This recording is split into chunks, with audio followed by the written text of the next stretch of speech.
10 tips and tricks for your EQC. This is Mercedes EQC 400 Sport. It is the first all-electric car that Mercedes makes.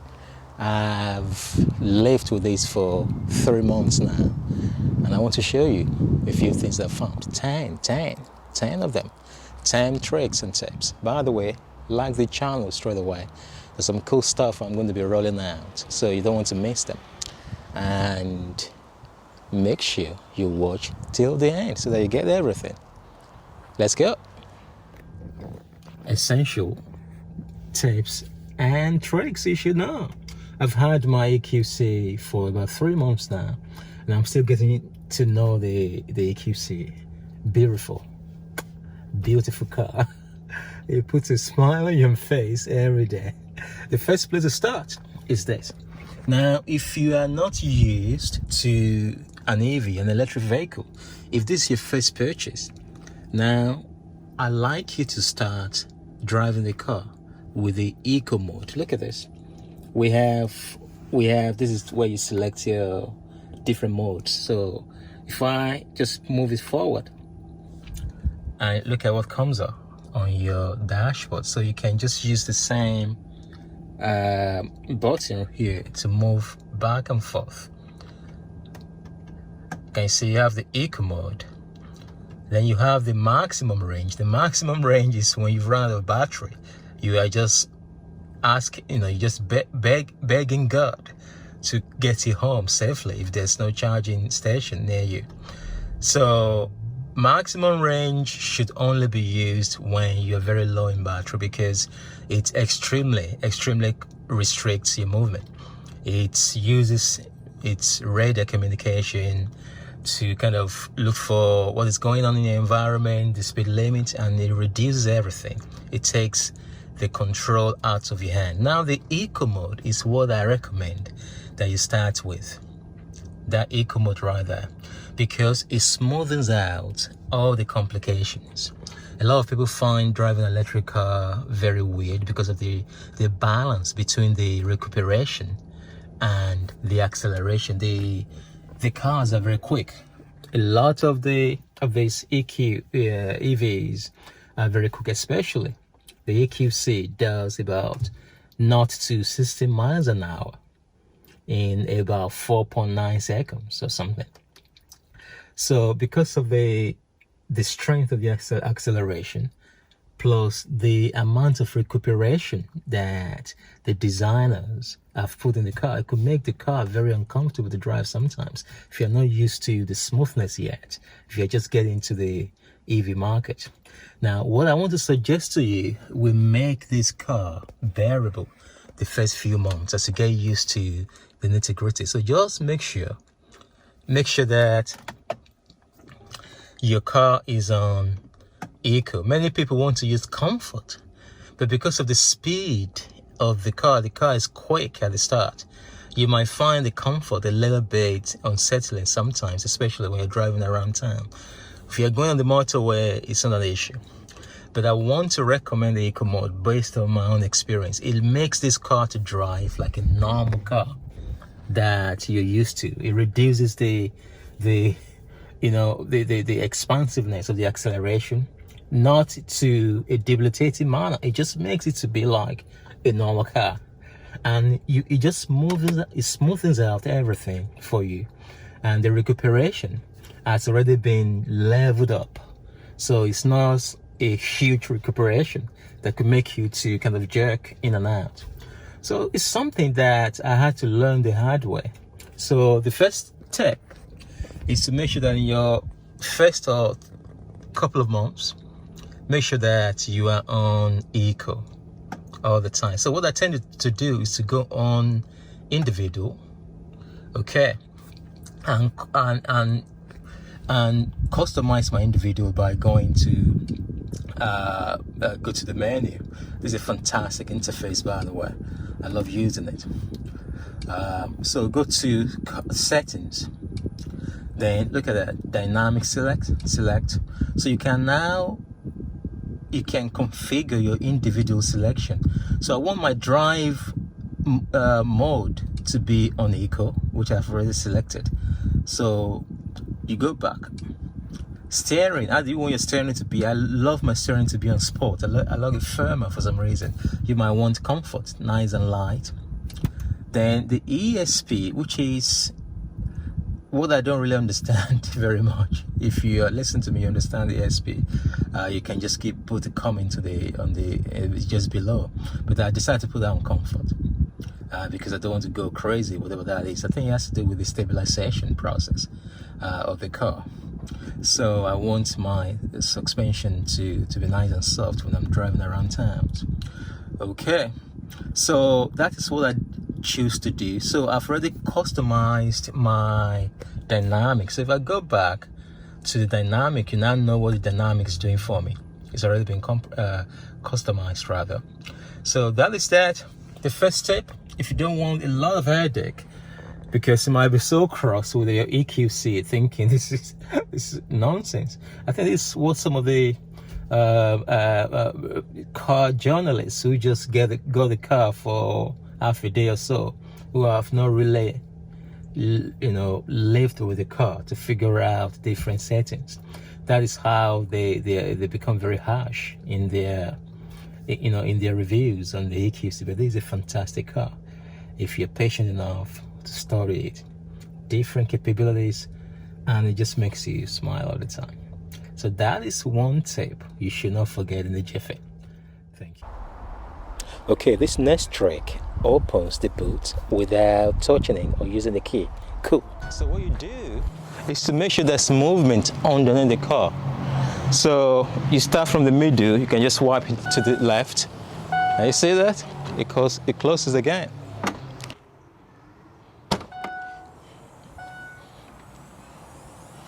So to make it close again, I don't know why you don't want to close you want to close it yourself, but you can actually press that button as well. Good. This next tip is to be able to set a password to protect your infotainment system. That's cool. Move to the settings and just go down this menu, and you see the password protection right there. So set pin, you can actually set your pin that you can remember. That if you just set that pin, it's going to ask for that pin whenever for you to be able to get into the car, basically into this part of the car. Which is quite cool if you have children who just love to tamper with stuff and a whole bunch of things that they could do there. And if you also you realize that you have a whole bunch of other things right there. System info for your key information about the car, and especially software update that often happens automatically. You can see the one is going on right now, map update for Europe. The installation is about 36% at the moment. So that is happening automatically, being controlled by Mercedes. Okay, some of you probably know this tip, but just in case it's all new to you, I'm going to share it anyway. Most luxury cars of nowadays, they have this feature. And it has something to do with your phone. Oh, sorry, not your phone, with your key. Do you know that if the battery runs out, you can actually use this key to open your car, your EQC, manually? You can. There's a little button there that you can just press down to remove the analog key that could fit in straight away into your EQC driver's door. Can you see that? That is incredible. Okay, so I've already removed it. So you remove the analog key by pressing the button at the back of your key fob. It comes out. Then just right there at the bottom of the driver's door handle, you insert the key and you open the car manually. So that's super easy. Just in case your battery is gone or the electronics on your key is jammed. Good. Another tip that some people might not actually be aware of, and now it's obvious to many people, is one of my favorites. Look at it right there. Do you know that there's a compartment for your sunglasses?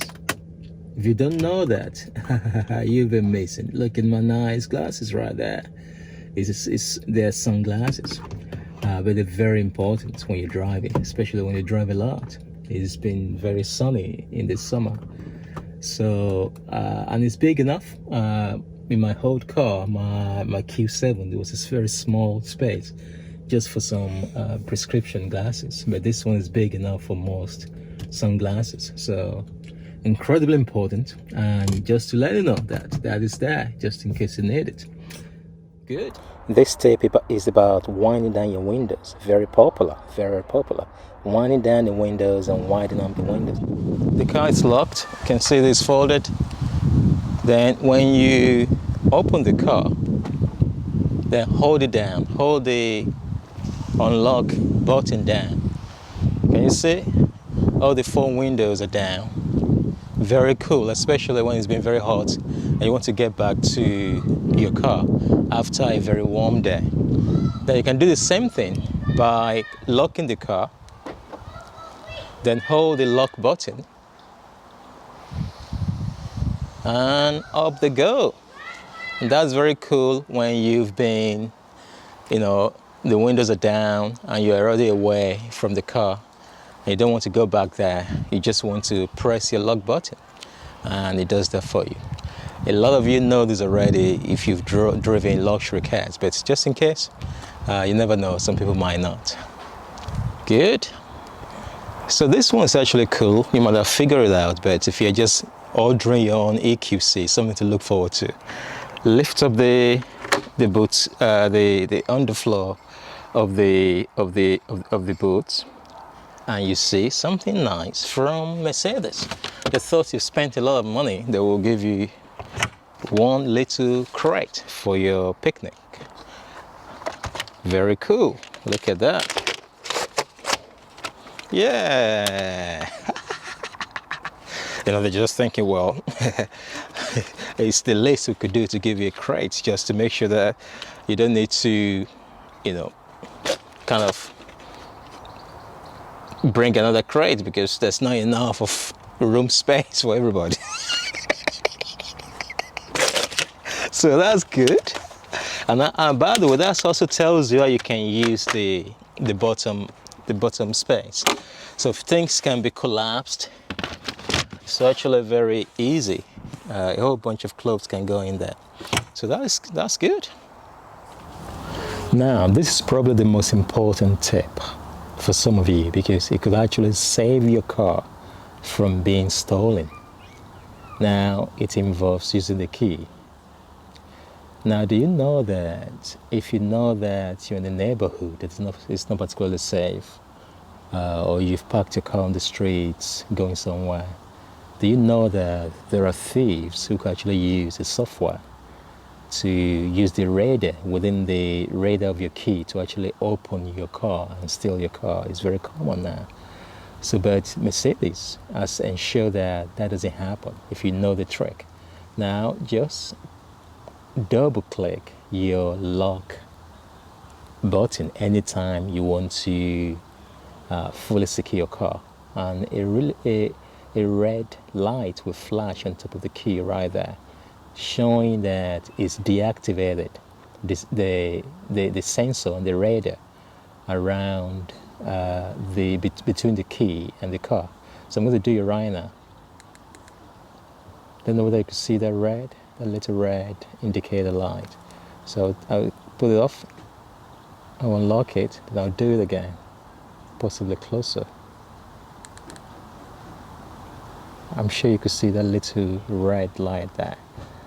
And if you could see the car as well, when I do it, the indicator light will flash 3 times. or actually 4 times. Let's do that again. I'll open it, then double click it. Let me just zoom in a little bit. Let's see what that light at the back is doing. So I'm going to double click right now. 1, 2, 3, go. 2, 3. So about 4 or 5 times, and that is really cool. So if your key is in the house and your car is outside, if you don't double click, the radar, the communication system, the Bluetooth system is still operational. Some people can tap into that and use that technology to get into your car. You don't want that. So that's really cool. Okay, the next bundle of tapes for you are in your phone. Something they called Mercedes Me. Let's look at it. Okay, let's look at this. Now this is my app. This is my own app. You need to download the Mercedes Me app. You can see right there. Mercedes Me app. Right there. Just get it downloaded. Very super easy. What you need to do is to go to the bottom right there. I want to show you some features. If you've not been using Mercedes Me app, you need to start to use it. It integrates all the cool features in your car. Now the first one is the charging. Everything about charging, you find it there. And you can see, you can select the maximum state of charge right here. You might just not want to charge up to 80%, or the 100% might just move it to 80, especially if you're using the super rapid, charging ports on your travels. It's advisable that you don't charge up to 100%, so you just put it on maybe 80%. So that is that. And also you can use the pre-entry climate control, which I actually like to use. This is the pre-entry climate control. For example, you know that you're going to be traveling in 15 minutes. You can actually pre-condition the car, setting the temperature. And if you have the departure time, you can set the departure time. You actually start about 12 minutes or 10 minutes before the departure time to prepare the car nice and lovely for you. And it can be activated straight away if you want by just using this functionality there. Now, so if you go back here, this charging capacity can also monitor your charging. Maybe you're traveling and you're just in the coffee shop having a break, so you want to monitor your charging situation. At the moment, I'm fully charged up, 215, because I'm talking to you from my home right here. Now, we have the collision detection, which is actually very cool. If anything happens to your car, this is going to flag up. Maybe you're in the coffee shop, somebody, got into your car, maybe somebody crashed into your car. That is going to also alert you to take action straight away. Departure time is part of the preconditioning of the car for the climate control. So usually I use just once because I don't have a structured time every day that I go out. But if you go out in a certain time every day, just set the wake profile and the car is ready for you. And I also use it for long range travels. If you precondition the car, it helps your range better as well. And we have the eco display. It tells you how much recuperation and mileage you've gained on your travel. So it encourages you to even drive more efficiently. That's the pre-entry control, climate control service. It tells you, of course, tells you when is the next time to service your car. Speed alert, you can actually set maybe 80 miles an hour for the car to warn you if you're speeding. That's your trip data. I've just got my car about 3 months. I've only covered 1,508 miles. You also can measure your tire temperature, and and that is that. We have the Valet Protect, whatever that is. I don't know. Valet Protect. I think it's something about security, vehicle leave radius. Okay, I think with the key, your key doesn't want to be too far away from the car before the car makes noise.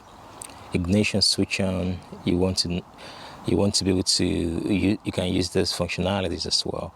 Ignition switch off. Ignition switch on. Vehicle leaves radius. I think for the alarm, before the alarm will notify you, you will not receive notification because it's inactive at the moment. Maybe I should research more about that.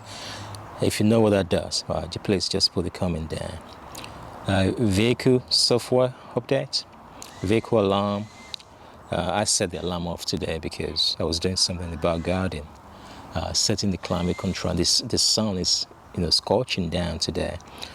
Something went wrong, but you can just turn it off on your app. So this is actually very cool. This helps you to this vehicle status. Helps you to see whether your car is locked and secure. And if it's not locked, you could actually lock it remotely wherever you are. Oftentimes at night, I will check to make sure that the car and the windows are locked. That is a very cool feature. So that is that. A whole bunch of other things that you can do here, which I'm sure once you get the app and you interact with the app, you'll be able to figure out what you need to do. Great. Oh, anyway, are you part of this video again?